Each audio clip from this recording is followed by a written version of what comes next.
have been engaged by the KQ in the last 10 years to revitalize the airline, and could the Cabinet Secretary indicate the respective amounts paid to each, as well as provide an overview of the recommendations made by the firms, Mr. Speaker? Sir, finally, D, what was the rationale behind the decision of KQ to ground Boeing 787-8 Dreamliner, registered as 5Y KZJ, another Boeing 737-700, registered as 5Y KQH,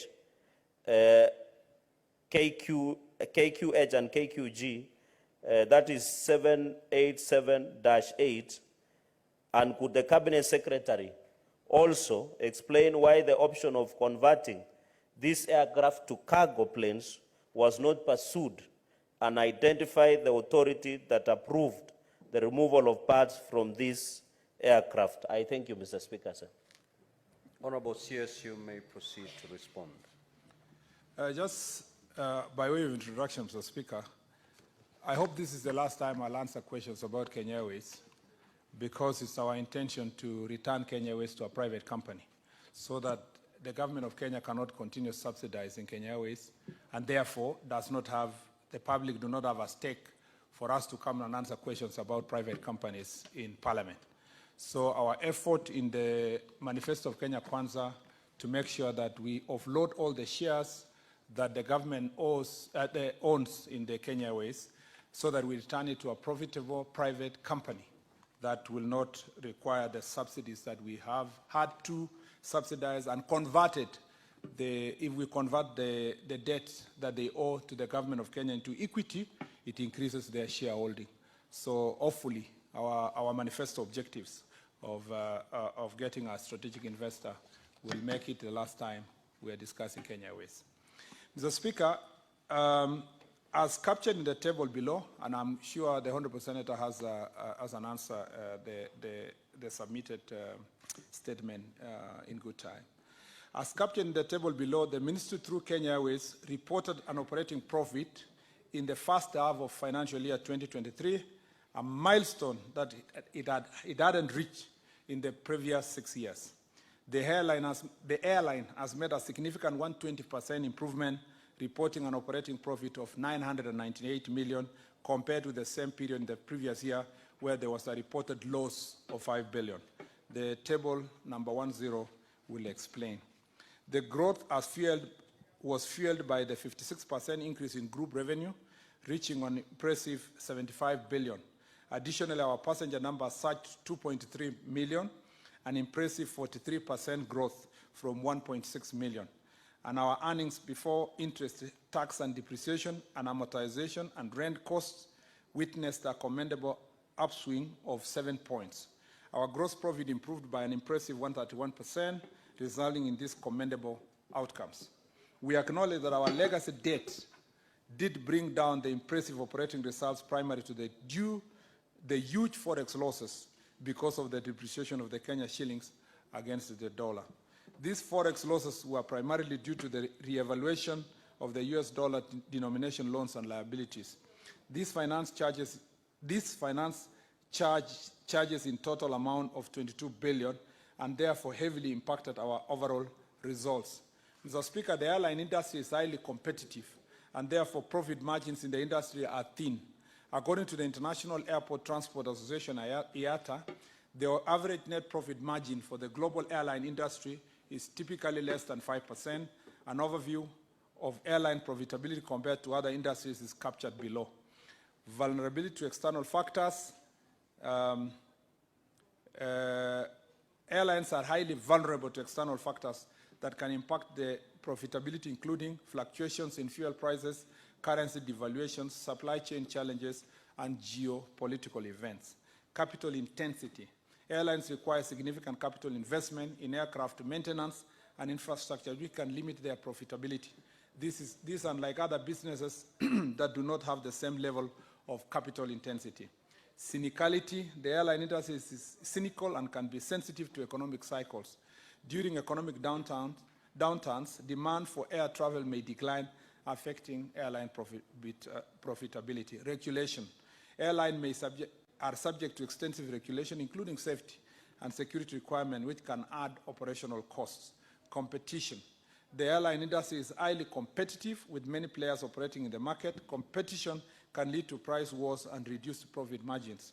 Operational challenges. Airlines face operational challenges, including maintenance, scheduling, and workforce management, which can impact cost and profitability. Pricing strategy. Airlines often use dynamic pricing strategy that can affect their profit margins. Prices for air tickets can vary widely based on factors like demand, time of booking, and seat class.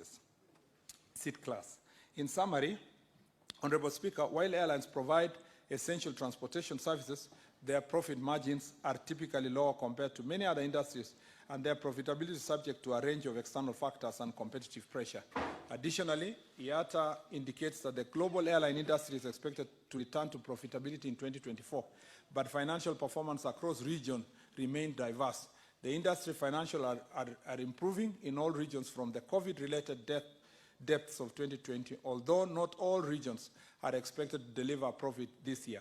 Africa remains a difficult market in which to operate an airline with economic infrastructure and connectivity challenges impacting the industry performance.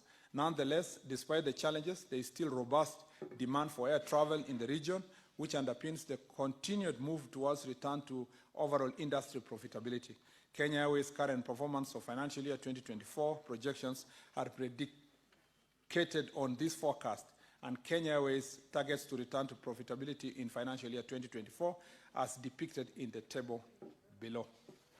Mr. Speaker, the table below shows also the loans acquired by Kenya Airways, and I'm sure the Honourable Senator can read from the GOK loans. You can see what we've been giving Kenya Airways, including the 10 billion we gave as soon as the government came to office. I wish to inform the House that Kenya Airways was not the only recipient of the government assistance. Specifically to cope with the negative impact of COVID-19, various governments in Africa and outside Africa have provided direct support to the airlines. They include Senegal, $128 million, relief package for its tourism and air transport sector. Seychelles waived all landing and parking fees for the period from April to December 2020, and Cote d'Ivoire waived in tourism tax for transit passengers. In addition, other governments that provided fiscal support to their travel and tourism sectors are shown below. From Egypt to Ghana to Zambia to Cameroon, we've given that list. Technically, it is worth noting that KQ has no loan facility from the Export-Import Bank of the United States of America. The U.S. Exim Bank is a guarantor of a facility of $841.6 million to procure 6 787 aircraft on one 777-300 range aircraft and one Jenks engine. This is 90% of the total facility of the $924 million provided by Citibank and JP Morgan Chase Bank, NA. Mr. Speaker, table below gives a detailed overview of the firms contracted to provide services. McKinsey, Mr. Speaker, operational support in Project Safari. Just pause a bit. What is your intervention, Senator Fernandez? Mr. Speaker, since I have the answer and I've gone through it, to assist the House to move fast. Okay. If members want to hear. The response has been circulated to honorable senators. Yes, that is what I wanted to assist the House to move fast, Mr. Speaker, sir. Would it be in order I ask my 2 supplementary questions so that we make progress as a House? Would that be better? You will proceed to ask question number 12, number 13, and thereafter you will. So I ask the 4 supplementary questions. Yes. Okay. So, Mr. Speaker, since you have given guidance, so let me just say, Mr. Speaker, for the record, I think it's important for the Hansard. You just say that in terms of the farms contracted, I just read the farms. I don't need to read what they do. Okay. McKinsey was contracted in 2015. If you can paraphrase. I don't need to paraphrase the rest, Mr. Speaker. I just read the names. Great. Yeah, Proceed, Honorable the CS. farms contracted are 3. Mr. Speaker, for 2015 to 2016 is Mackenzie. For 2016, PJT Partners. And 2020, Seabury. I think that is all I can say, Mr. Speaker. Thank you. No. Mr. Speaker, there is an important answer, if I may, with your permission, that I'm sure even the public will be very happy to know. That's the last only one paragraph that is related to the grounded airlines. Senator Sifuna, what is your intervention? Certainly, it cannot be a point. Mr. Speaker, you know the CS insisted on giving us the name of the contractors. But my document says McKinsey. Yes, it says McKinsey here, Mr. Speaker, on the document. He has told us Mackenzie. I don't know if they are the same. Honorable CS, can you clarify that? Mr. Speaker, let me just refer back to the document.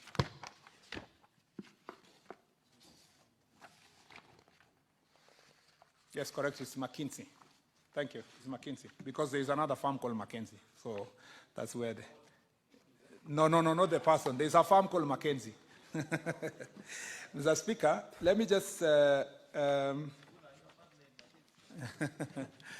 Mr. Speaker, I just want to read this statement regarding, there have been public debate about a plane that we donated, so it's important to read it for the record. KQ has not grounded any aircraft, 5YKZJ, which is as Boeing 787 Dreamliner. Took some time undergoing heavy maintenance because of unavailability of many essential and critical components parts in the aircraft market. These shortages are well published in the industry. 5YKQG and 5YKQH are or were 2 Boeing B737-700 aircraft in the KQ fleet under the operating lease arrangement. Upon the end of the lease,